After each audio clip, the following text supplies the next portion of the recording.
My guest today is Dr. Jeffrey Pfeffer. He is a professor of organizational behavior at Stanford University and the author of 7 Rules of Power, Surprising but True Advice on How to Get Things Done and Advance Your Career. Delighted to talk to you, Dr. Pfeffer. Thank you for having me on your show. Yeah, I think you're kind of the modern power guru from what I can tell. You've written all these books on power. You get cited all the time. I wouldn't describe you as Machiavelli because you seem like a nice dude, but I think in terms of just understanding the nature of power, you're the go-to fella. Well, I do teach a popular elective at Stanford called The Paths to Power. Mm-hmm. And in September, I'm actually going to launch my own podcast called Pfeffer on Power. Oh, fantastic. Please let me know when you do it. I'll be happy to maybe play a clip on my show to promote it, or have you back on. Yeah. Thank you. Anyway, I'm going to interview a bunch of people who I've met through my class who have used the ideas that I teach them to actually, like the subtitle of the book says, accelerate their career. That's also a really good hook for guests because you're a known person. And if you have it called, what was the name of the podcast again? Pfeffer on Power. Pfeffer on Power. So the implication is to anyone you ask to come on as a guest that they are indeed powerful. So it's already benefiting their ego to come on. Very, very clever. So to kick things off, can you give us a good working definition of power? Just when we talk about accumulating power and wielding power, what do we mean? Sure. So power is the ability to get what you want done against opposition. Okay. That's a simple definition. So, in organizations, which is what I mostly study rather than politics, different people will have different views. Engineering will see things differently than marketing, will see things differently than finance, because different groups in the organization and different people in the organization are exposed to different information and have different key performance indicators. So in a world in which there is going to be disagreements about what the company's strategy should be, what they should do with respect to issue A or issue B, power is the ability to get things done over the opposition that you're invariably going to confront. Got it. Okay, this is very, very helpful. So power is your ability to overcome opposition, as you say. It's not about aggrandizing options for yourself or about just kind of general influence. It's a specific thing that you can wield in order to get your goal done over a competing goal. Yep. Okay. And in interpersonal situations, you and your significant other may disagree on what movie you're going to see or what play you're going to go to or how you're going to spend Saturday night. And the person with the most power is the one who influences that decision most often. We're pretty easy. What we've been doing is going, I think I'll get, what do you want for dinner? Like Italian food. What do you want? Indian food. How much do you want that on a scale of 1 to 10? And I'll be like, a 3. And then she'll go 5, and I'm like, fine, we'll go do that. But we're also pretty early in the phase, so I don't know that we've had to flex at all. So me being a comedian, policy analyst, podcaster, I'm not really, I guess technically I'm competing with other people, but I'm not really operating in opposition to anybody else. Is power something that even affects me in my career, or is that something that I would only worry about if I were climbing a corporate ladder or running for office? Many of the early episodes on my podcast, Pfeffer on Power, are going to deal with people who are doing startups. So yes, you need to do some of the things, as we'll probably discuss, the 7 rules of power. You need to build your brand. You need to network. Okay. You need to, know a lot of people. You need to act and speak with power. So yes, power is relevant to people, even in the startup world. And I would put you in the kind of startup world, okay, because a podcast is a version of a startup. Sure. All right. Good. Okay. Good. So there's immediate relevance to me in terms of the content today. And I'm very excited to talk to you about that as well. I am going to play into my narcissistic tendencies and kind of orient the conversation towards me in large part. In reading your book, I think I'm excelling at about half of the things, and I'm abysmal at the other half. So that's the bit I want to talk to you about. Before we get to me, though, can you clarify, a lot of people that are listening to the show for political reasons hear us talk about power and think, I don't want people to be powerful. I want, limited government or politicians to not have power, or maybe they have an upbringing that sees power as something that is manipulative that's being used on other people. So why have you dedicated so much time to trying to teach people power? Are you trying to empower them to negate sociopaths, or is it indeed Machiavelli? What's happening? So I am trying to empower them. I work with a series or a number of executive coaches. I have an online version of the class offered through the Stanford Lead program, and then I have my on-campus class, which is offered to full-time MBA students, and a coach who works with the online version of the class, which is, of course, mostly taken by people who are working, says that 70% of his clients now are women and underrepresented minorities. So I am trying to empower people who are playing a game. In many instances, they're not playing it very effectively. In some cases, they don't even know the rules to be more effective in their lives and careers. Power. So I teach at ESA, which is in Barcelona, business school occasionally, in a program which is called Getting Things Done. And Getting Things Done describes what this class is about. It is about how to get things done. Now, if you back up a second, I talked about in many situations, you are going to face some degree of resistance or opposition. And therefore, if you want to get anything to happen, you need to build influence and power skills. So I'm trying to teach students how to do that. I like that. And as a white guy that does not have any demographic disempowering elements to me, where your book does appeal to me directly is I do think I'm a pretty decent dude, and I'm very worried about sociopaths because I don't know how to counter them. And so I feel like the work that you've done enables, hopefully, decent people like myself, I'm going to proclaim myself as such, the ability to kind of see what powerful people are up to and be able to adapt to those situations as opposed to just be roughshod, run over by them. I think that's right. I mean, a quote with which I open the book is that if power is going to be used for good, more good people need to know about power. Okay. So then noting that I am a decent person who should be accumulating power in order to make the world better and augment myself as compared to the many sociopaths in positions of leadership. It would seem to me that some of the stuff in your book I'm quite good at. I'm very good at networking. I think I'm good at branding. But then there's three things specifically that I'm very worried about in reading your book. I am a modest person who very, very much wants to be liked. It's like I'm running for the mayor of nothing at all times. And I also tend to think in terms of systems, and for that reason, while I'm okay with changing rules, I want them to be equally applied to everybody. And so once we've set on the rules, I obey those rules. And it sounds like all three of these personality traits are disastrous in terms of accumulating power. Well, first of all, I would not call them I would not refer to them as personality traits. These are all skills and behaviors. And everybody, you don't have to undergo, race change or, be a particular gender, a particular nationality, or a particular anything in order to engage in behaviors. And yes, you do not want to obsessively worry about being liked. In the words of my dear friend Gary Loveman, who used to run Caesars, you want to be like a dog. A dog will love you unconditionally. Your job in life is not, in fact, to be liked.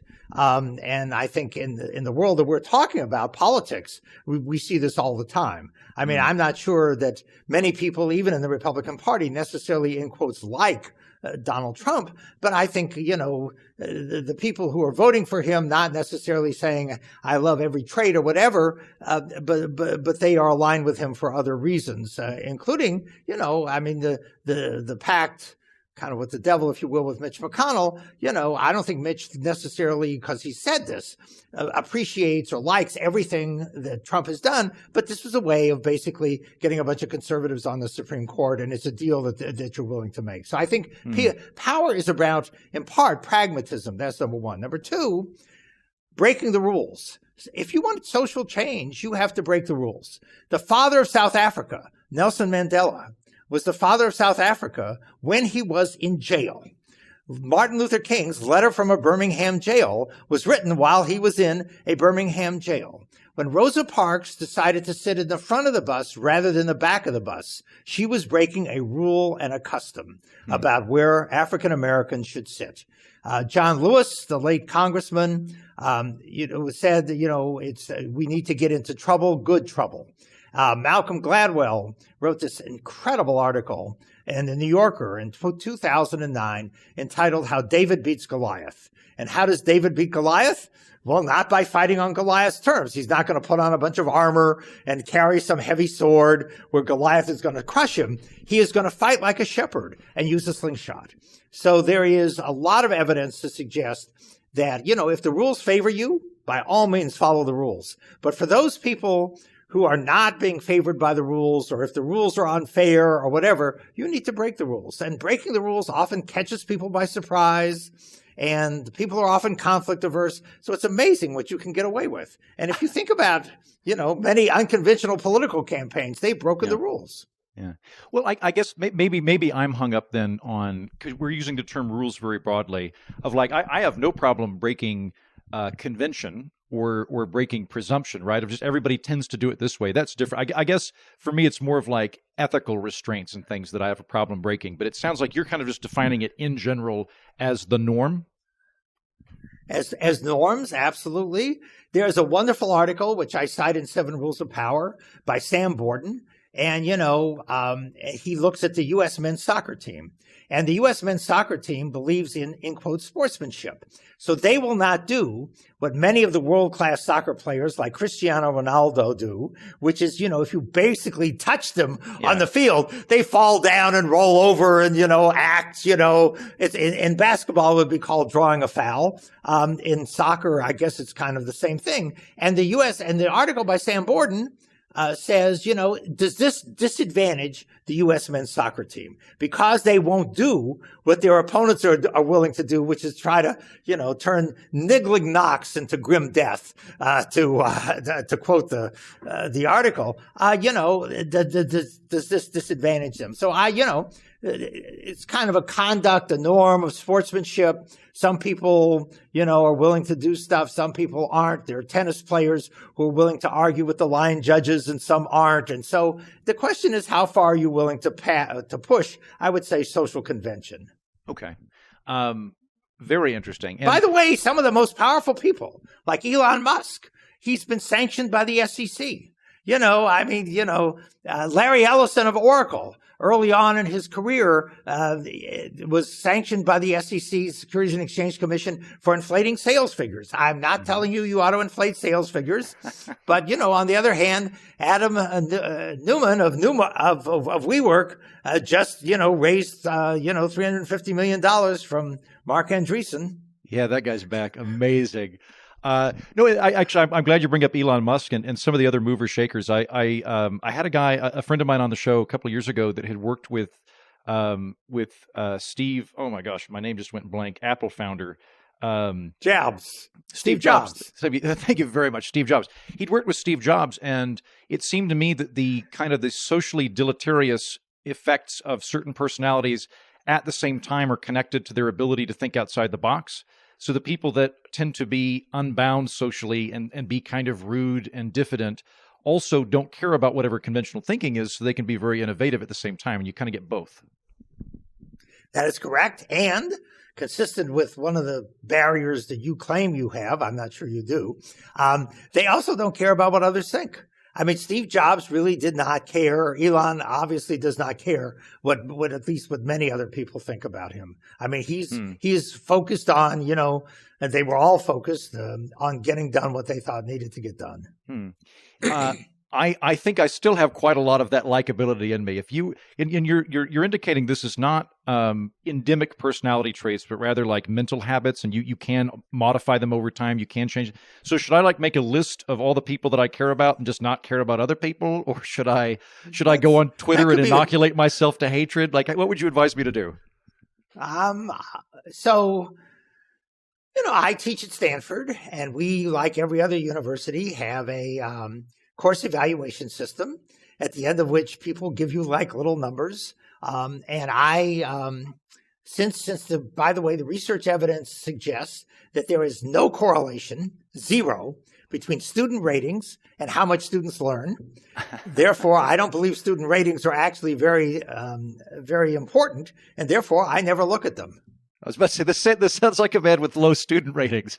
They would say that, but No, I believe you in terms of the research too. The class is extraordinarily popular. But as one of my executive coaches who sat in on the class said, it's absolutely clear on the first day that you are extraordinarily dedicated to the students learning and their success, and you have absolutely no care at all about what they think about you as a human being. And that's exactly right. I care about what they learn. I'm not trying to be their father or their mother or their best friend, which some of my friends who win the best teacher of the year awards do, and where they play every social psychological trick to maximize their ratings. I'm more interested in the students learning. And so I have a colleague. I once said to him, why don't you teach the following material in your class? And he said, well, the students wouldn't like it. To me, that is no reason to teach material. I mean, you don't teach material that's incorrect, but you teach material that's important for the students to know. I don't care if they like it. Okay. This seems very, very helpful. Years ago, before he was a Fox personality, I interviewed Tucker Carlson, who's now the biggest personality on Fox. And at the end of the interview, I told him, hey, I'm planning on going into political satire. I'm going to be going into this field that is rife with bile. I'm not saying this to offend you, Mr. Carlson, but millions of people despise you. How do you do with that? How do you deal with it? And he went, I don't care. He went, I only care about what my friends, my family, and my coworkers think. And if you care about what other people think, you will be emotionally crippled like Chris Matthews. I don't know why he picked him, but that's who he cited. I'm not saying I should necessarily emulate him, but I am envious of his ability to not care what millions of people think. I think that would bother me, but I guess I'd get over it. Yes. And the analogy I would use, which was suggested to me by Rudy Crew, who was New York City schools chancellor under the famous and now infamous Rudy Giuliani, he said, you do not want to be in a play saying your lines and reading the reviews as you're saying your lines. It will make it impossible for you to do the scene. I mean, think about being an actor and reading the review as you are trying to say your lines. I could see your head nodding. No, that's great because I'm a comedian by trade. That's really helpful information to me. I like that analogy a lot. Yeah. I mean, you can't do what you're doing. I mean, I don't think you can be a good baseball or basketball player or athlete of any kind. You obviously want coaching and feedback, but you don't want coaching and feedback at the very moment that you're at the plate or are trying to do your tennis swing or whatever. You have to concentrate on what you're trying to do, and then you can take the feedback and coaching at a different moment. Okay. Talk to us for a minute about modesty versus self-aggrandizement. I was raised in Oklahoma. I was taught that you ought to kind of demur and downplay your accomplishments. If you do something amazing, what's proper to do is to say, well, I did this, but anybody could have done it. And a lot of people helped me in that, so on and so forth. I take it that is not something I should be doing when I do amazing things. What is the relationship between self-aggrandizement and power? I think the relationship is pretty clear. So first of all, narcissists tend to achieve higher levels of success than non-narcissists. They tend to get promoted more. They tend to get jobs more, all of this stuff. So I think that's number one. Number two, you have a responsibility. You have a responsibility to make sure that the people in the world know what you've accomplished. You cannot assume, let's say you're working for me. You cannot assume that I'm spending my life watching you and paying attention to what you do. You cannot assume that I necessarily know every aspect of what you've been able to accomplish. And so therefore you have a responsibility, not only to yourself, but if you have other people working for you, for your team, to make sure that the people in the organization know what you've accomplished. One of the people will be on my podcast, one of the people in my book, and she's written out her own book called Take Back Your Power, Deborah Liu, who is now the CEO of Ancestry, but at the time she worked at Facebook. She ran 2 projects at Facebook. Both of them were responsible for about 15 to 16% of Facebook's revenue. So they are important economically projects. In one case, she did not tell anybody much about what they do. She didn't have a narrative. She didn't have a story. Not only did she not get credit, but everybody except her on her team left. They're all gone. So she learned her lesson. She used an executive coach that I know also. And the second time she told the story, and even though the revenue was the same, even though the impact was the same, she now and her team got credit. And, and it's a story that's still told on Facebook, even though she's left. And so it is your responsibility to let people know what you're doing and to take credit for your work, because, what is he saying? Credit is not going to be given, it's taken. Yeah. And if you don't take credit for your work, maybe somebody else will. But mostly it's also important to understand that when you don't take credit for what you've done, the people who helped you do it also don't get credit. Ah, I like that. Okay. And I don't know that I have this middle American antipathy towards braggadocio, but I just remember when I was a television writer, one of the things I did is I just kind of kept a running log of what I had done at work. That way, when it come to performance review, I could hand it unbidden to my boss and say, this is exactly what I've been up to. And because he didn't know everything I was up to, right? And it didn't feel like I was being manipulative or egotistical. It was just he had other things to do, and I was like, so this is what I've been working on. Okay, so you're doing this to claim the accomplishments you've had, and I guess more to the point, the people that are very good at self promotion are going to get ahead regardless of whether or not they deserve it compared to you. That's exactly correct. So when we're because looking perception, but you know this, perception becomes reality. Yeah. I mean, I'm sure you saw this in television or whatever. I mean, if I see you as competent, we have these self-reinforcing things. If I believe you're the world's best podcaster, you're going to find it easier to get people on your show. Mm-hmm. You're going to find it easier to get sponsors. You're going to find it easier to get resources. So so it's what sometimes people call a flywheel effect. Yep.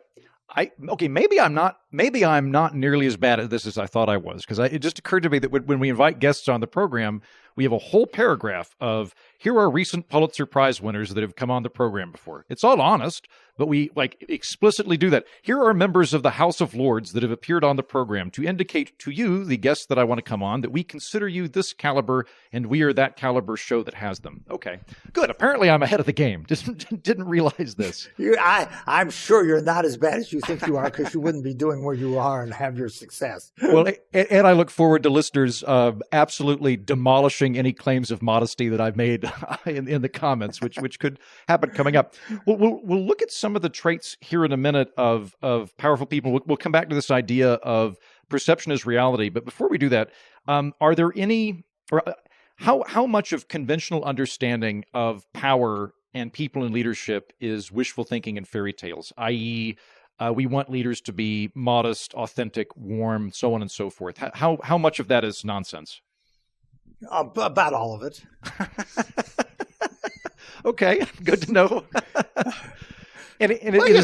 First of all, there's social science that suggests that, and secondly, simple observation suggests that. You just look at the world. Not that I necessarily like anything that I'm about to tell you, but democracy is in retreat basically all over the world. I just taught in June in Barcelona, and there was a guy in the class who was talking about something about that. I said, "You're from the Philippines." I said, "Do you know who you just elected president? Ferdinand Marcos Jr.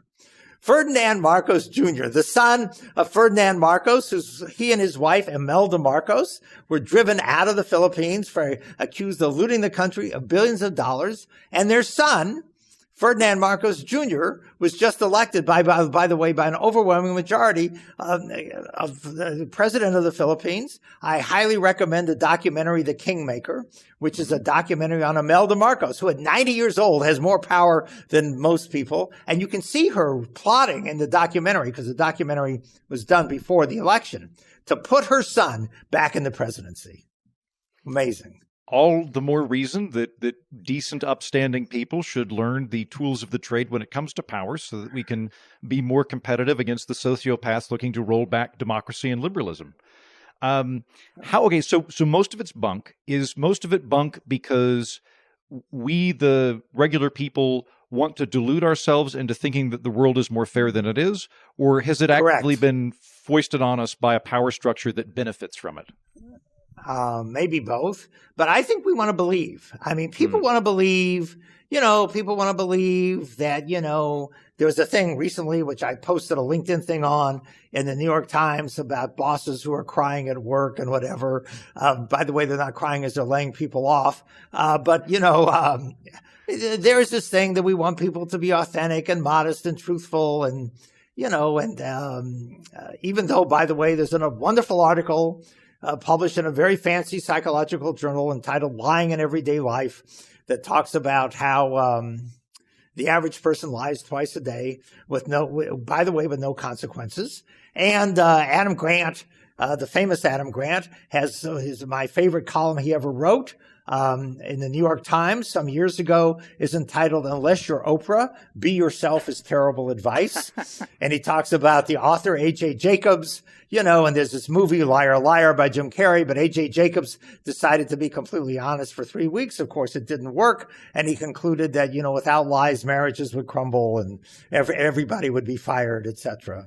Because A.J. Jacobs, I believe, as Adam Grant describes in this column in the New York Times, basically told his nanny that if his wife left him, he would ask her out. And he told his editor he would like to sleep with her. I mean, basically, you do not want to be honest. Yeah, so I went to a play recently. I'm here in Edinburgh, and I went to a play, and I came out, and my girlfriend had bought the tickets, and she went, "What did you think of it?" And I didn't want to be a dick, so I went, "Wow, that was it was such a subtle production, wasn't it? The subtlety of it was really very intense." And what I was trying to say, man, I found this boring, but I didn't want to say you wasted our evening. It wasn't necessary. No good would come of it. I shoot to be honest, but I definitely sugarcoat the stuff I'm saying. I definitely do PR work by for the myself. way. And if you want to keep a relationship with your girlfriend going, if she asks you, does this outfit make me look fat? The correct answer is no. Fortunately, she has a balleritic figure, so the likelihood, doctor, that I will ever be placed in such a position is very minimal. However, for other similar situations, I'll keep that advice in mind. So then back to perception and the elements thereof. One of the things you talk about in your book is that powerful people tend to smile less, and they interrupt others, and they speak in a loud voice. Again, I'm certainly a genial fellow. You're definitely a genial fellow. I'm very much enjoying talking to you. Would people watching this infer that we are not powerful because we're being friendly and joking around? I don't know. But there is, first of all, I think there is an importance of body language, and there is obviously an importance of voice, and there is, I guess, importance in interrupting each other. But we are not really, if you think about it, this is not a situation in which we are contesting for power. Not only are we not in the same organization, we are not really even in the same industry. We're not, there's almost no overlap. This is a different format. If we were in a meeting, in a meeting and whenever you were wherever you were a writer or something, and I was a writer, I think if you went to, for instance, a meeting of the writing staff for Stephen Colbert, I think you would see much more a different dynamic in which people were contesting to get their ideas accepted. Because Colbert is only going to have a 10 or 11 minute monologue, and whose jokes is he going to tell? Right. Okay. No, that makes, more to the point, like, I hope your podcast goes fantastic, because if it goes really, really good, that just reflects well on me. I can go, yeah, he's been on the show, actually. I gave him some advice before he started his podcast. He's doing very well. But there's no scarce resources that we're fighting over. I'm not trying to poach any of your students to my class at the university that I don't work at. But with people in power, though, that are doing it, it seems to me that there's almost like a lack of warmth or a grimness or a belligerence that is sort of interpreted as power. And if you go too far the other direction, you're too friendly, too smiley, too happy, that's almost interpreted as a lack of competency. That is correct. So Susan Fiske, a Princeton social psychologist, has studied the fundamental dimensions of person perception, and the two fundamental dimensions, which, by the way, cut across cultures, are warmth and competence. And of course, any human being can be both warm and competent. These are independent dimensions. You can be cold and incompetent, or, all the combinations are possible. Mm-hmm. But what she has found, and her colleagues, Amy Cuddy as well, have found, is that the perception is that warmth and competence tend to be perceived as negatively related. So Amy Cuddy wrote a Harvard Business Review article entitled, "Just Because I'm Nice, Don't Assume I'm Dumb." And that article title says it all. Mm-hmm. And I find too that there's something about pessimism and lack of optimism. Pessimism is usually interpreted as a form of competency, whereas if we're talking about some given issue and I'm very optimistic about it, I sound like I'm a salesman or like I'm naive. Whereas if you're pessimistic, you sound like you are grave and you understand the full responsibility of the dire situation in front of us. And I suppose then that if I am putting lots of effort into being smiley and friendly and warm and so on and so forth, that subconsciously we might infer that because I have no power, I'm trying to get everybody to like me. Whereas if I had power, I wouldn't care. You got it. Okay. Can I share a trick? Yeah, as a matter of fact, you're so good at this, you could teach my class. I'm very good at taking notes for books. My friend Crepo, I'll share a trick I'm going to start using. My friend Crepo just got married up in New York. I was visiting him. He does this thing. I don't think he even realizes it. But when you ask him a question, he'll just stare at you for about 3 seconds, and then he'll answer it. He's perfectly warm and kind, but it's terrifying because you think that you offended him or you said something wrong, and just that brief pause gives him such a sense of gravity and control over the situation. He doesn't have to be mean, he just pauses. If I apologize, does that show a lack of power? And if so, should I avoid apologizing? The correct answer to that is yes. My friend Laura Tiedens did a study on the effect of anger versus remorse, and anger, of course, is a much stronger emotion than remorse. So, in general, apologies. First of all, apologies are seldom effective because if you say I'm sorry for X, I'm going to say, what else are you sorry for? And we're going to escalate. We're going to ask you to apologize for more than you began apologizing for. That's number one. And number two, anger is a stronger emotion than remorse. Okay. So this is helpful. So apologies are of limited utility, and they tend to exacerbate a litany of other things you did that you should be apologetic for. Yeah. And so for that reason, they're not. And if I can interject, one of the things that drives me nuts is, and I think people who have less power tend to do this, which is unfortunate, which is what I would call preemptory apology. Excuse me for interrupting. Pardon me, I'm about to say something, but I'm not sure it's going to be very important to the conversation. And you see people do that. People, what I would call engage in preemptory apology. Pardon me for interrupting. Pardon me for speaking up. I'm going to make a comment. I'm not sure it's going to be useful. I have students do this in my class. Of course, I come down extremely hard on them because I see this is a bad habit. Let me be the judge, or let your classmates be the judge of whether your comment is insightful. Don't begin by saying, I'm not sure this comment is going to be, worth saying. That is a great point. I do comedy, and when I sometimes give people advice on public speaking, I have a very similar thing. People that aren't used to public speaking will begin a speech by going, I'm very sorry, I'm a little tired today. I may not be, or, I've got a cold or whatever. And I'm like, you're literally kicking off your speech by telling everybody it's going to be a crap speech. Don't do that. Don't mention something bad unless it is so overwhelmingly big that you need to address it. Or what my friend Brian Brushwood, good friend of mine, who is a benevolent, powerful figure that we will be glad is making such splashes in the world. What I've learned from him that I think is really effective is rather than apologizing, most of the time he'll thank people. So like if we're having lunch and he shows up late, rather than saying, I'm so sorry, traffic was bad, he will show up and pat my hand and go, thank you for being so gracious about the time here. I know I'm running 8 minutes late. I really appreciate how kind you're being, how understanding you're being. And he means it. But the benefit to the social interaction is I feel great because he's complimenting me. And also he's addressed the faux pas and we can move on. Yep. And by the way, he did it without apologizing. I think that's a stunningly brilliant example. Wonderful. I think that is really good. Where you've done something, but instead of apologizing for what you've done, you thank the other person for their toleration of your misbehavior. I think that is so brilliant. I'm going to use that. That's like fantastic. Wonderful. Good. I'm going to make a note. This is a really good. I'm in the United Kingdom right now, which is a whole nation of preemptive apology. So I'm going to not absorb that. I'm not going to become a Canadian about apologizing to people, and I will rely on the gratitude and thank model in order to avoid the appearance of weakness. What about like losing emotional control? I do know, I can say this with very good authority. I don't tend to get publicly angry very often. I'm very good at keeping my emotions in check, and I kind of operate on a spectrum of genial to quiet, but I don't like fly off the handle. Do people that fly off the handle, are they interpreted as powerful, or are they interpreted as emotionally erratic, or both?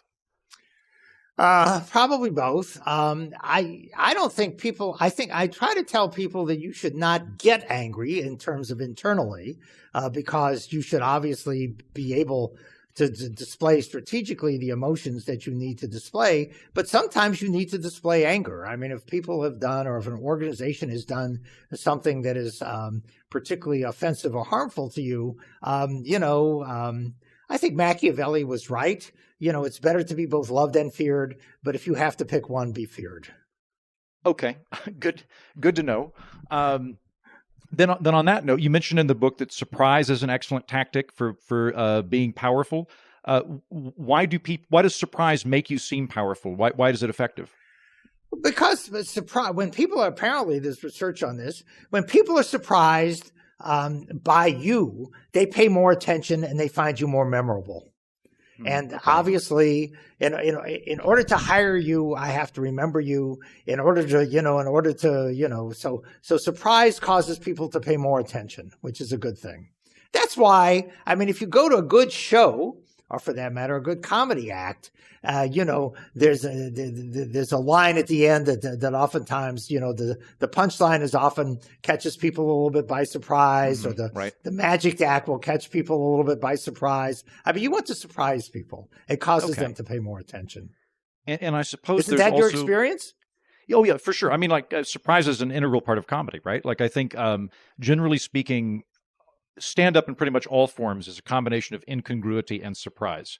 So a hot air balloon accident is both surprising and irregular, right? As opposed to a car accident. So no, for sure, it's an integral part of that. And I could also see there being an element of power moves, which we haven't talked about, but I was talking to a guy that owned a comedy club in New York before I left New York, and I asked him, I'd love to talk to you. You've been in this business for a long time. Could I just get some general advice from you? And when I went into his office, he greeted me, shook my hand, and then he just laid down on the couch and talked to me completely prone on the couch. And it was such a arresting visual. There was nothing lurid about it, I should say. It was just so different than what you'd normally expect that it kind of forced me to go, okay, I've got to turn on my whole brain and operating with this. Maybe that's it. It just forces people to pay attention to you. And by the way, he broke the rules. Mm-hmm. Because the rules say you sit in a chair. I mean, he behaved unconventionally, which had the element that I talk about in rule breaking, which is it catches people by surprise and also signals his power. Because if he talked to you in a conventional way, you would say, well, he's a conventional person. Maybe he's about the same power as me. But, when you lay down on the couch, he basically gets away with doing something that's unexpected. And so therefore he's perceived as being more powerful. Is there a bright line between noticeable and flouting norms versus being eccentric weirdo? I ask this because my friends describe my dress style as guy who owns a blimp. Which I like, but it's a distinctive dress style. There's some branding that goes into it. But if I went a little bit further, I feel like I would be dismissed as a weird, foppish, ephemeral character. So how do you know the line between standout versus exiled? Well, first of all, I think that line depends upon how rich and powerful you already are. Because if you're already rich and powerful, everything that would look like a sociopath becomes, part of your creative genius or whatever. Mm-hmm. That's number one. Number two, There is certainly a way to take any of the 7 rules of power and go too far, but most people don't go far enough. So I don't worry about them going too far because their natural inhibitions and how they've been raised and trained, and so much of conventional wisdom has told them to stay in their lane, to apologize, to be modest, to not claim, to not do this and not do that. That the odds of them going too far, I think, are probably smaller than the odds of them not going far enough. I think you're absolutely right. I think people listening to this show, and myself included, are far more likely to preemptively apologize, as we previously discussed, than to show up 15 minutes late as a power move. They're far more likely to undervalue ourselves publicly and be conventional and certainly be conflict averse than we are to take these things too far. I think you're right about that. You had mentioned earlier that perception is reality. So how much of power is me actually having the levers of power at my ability versus just convincing everybody that I have the ability to make things happen? If you convince everybody, it becomes true. Okay, yeah, good to know. That was, I think you mentioned it in the book. So what this makes, come on, you look at, I'm at the heart of basically this. Fake it till you make it. I meant to fake it till you make it capital of the world, Silicon Valley.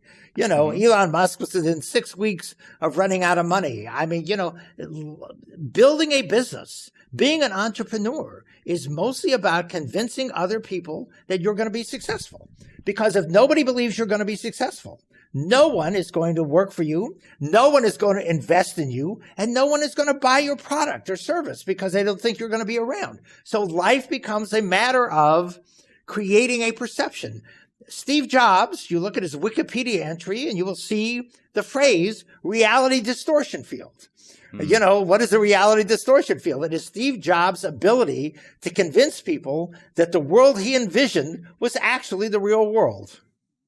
And a lot of that is self-aggrandizing. Like I'm thinking, if I were pitching a startup to somebody in Silicon Valley, and I went, now I want to be honest with you, this is a real long shot. I mean, if we pull it off, we're going to make a lot of money, but it's a real long shot. No one's going to give you money for that, right? But if I come in and go, nobody's thinking this way. This thing that I'm pitching to you, completely different than the entire ecosystem. We have a real opportunity to surprise everybody. I'm not being dishonest, but I'm putting it in a much more positive spin than the preemptively defeating way. Correct. Okay, so I'll shift over for a little bit. I think can I keep you for 5 or 10 more minutes? I'll make sure we're done by the top of the hour. Yes. Thank you. This must be more interesting to you than you thought, or something. No, it's that I assumed that you would not want to talk that long, so I underballed it. Okay, no, I'm really good at this. This is great. I'm realizing how much better at these things than I thought I was. So when it comes to politics, you talked about Trump. You talked about Mitch McConnell earlier. I bring on Republicans and Democrats. I also bring on third parties. Are there any habits that a politician has or that a party has that will relegate it to a position of non-power? It's an interesting. Yes, I think there are habits. My quip, which I sometimes say, is that the Democrats are interested in policy and the Republicans are interested in mechanics, and mechanics always trump policy. Interesting. And the mechanics of getting elected? The mechanics of running elections, the mechanics of recruiting, the mechanics of making sure you have a pipeline of good candidates, the mechanics of voting, which is now being contested in all these Secretary of State elections, the mechanics of whatever. I would ask, I live in a very high income area, even though I'm not necessarily high income myself. The average home price in Hillsborough, which is where I live, is $6.6 million. The average home price in my area of Hillsborough is over $8 million. So everybody assumes I've got a ton of money. So so I get invited to all these political fundraisers, and I would ask people, 4 questions. And I think the Republicans understand the importance of these 4 questions and how to answer them. And the Democratic candidates I talk to, for the most part, have never even thought of the questions. I think I see that same dichotomy in political media, and that I love policy. I do lots of deep dive policy episodes where I'll I'll read everything about student loans, or I'll read the Supreme Court bill, and I enjoy it. I'm good at it, and fortunately, I've got an audience for it. But if I were just to be, if I were to just lean into, we're on the good team, I hate that other team, the other team's horrible, and just do that I'd probably have a much, much larger audience, because that's the mechanics of it, as opposed to the policy element. That's right. Okay, so we've hit most of the rules in the book, but I think we've not hit all of them yet. I've not asked you about networking, because I think I'm pretty good at that. And fortunately, having a podcast is a great networking tool for that. But can you talk to that point for people that don't have a podcast where they can bring on famous Stanford authors? People underinvest in building social relationships. If leadership is getting things done, if leadership, management, whatever, is getting things done through other people, the more people you know, the more you're going to be able to get done. It's as simple as that. And then I'll pitch just one more question at you. I mean, we've been talking about, I guess, habits versus traits, which I like, because it means that we can all get better at this. We can figure out ways to not do our unproductive default habits. Are there any kind of core habits that you'd recommend, or any steps people can take that would move them in a positive direction, just to do kind of the heavy lifting on this? So I actually recommend for people to create for themselves a personal board of directors, or get executive coaching, because much of what apparently I tell people to do, even though it seems like sensible to me, many people say this conflicts with how I've been raised, or with my traditions, or with what my mother told me, or what my friends tell me, or what my leadership coach guru has told me, or whatever. And so because apparently what I'm asking people to do is a little bit unnatural, many people will say, I get comments, and if you look on Amazon, you'll see this. People will say, I've read this book many times, or I've got this book in different formats, both the audio version and the written version. Or, I've created a group of people, a discussion group around this. So you need, I think in order to be powerful, you need two things. Number one, you need the knowledge. Number two, you need a set of people to help you apply that knowledge and to hold you accountable. And those could be friends, those could be a lunch group, those could be an executive coach. An executive coach is basically the business version of a personal trainer. What does a personal trainer do? They force you to do stuff that you wouldn't otherwise do, to make yourself in better physical shape. There you go. Okay, no, this makes sense to me. These are actionable steps that I could take. So, like for my friends that I have lunch with, we could hold each other. We could say, look, I just noticed that you apologized and you meant to thank me. You should have thanked me. I'm going to call you out on that, just to help you, to nudge you that direction.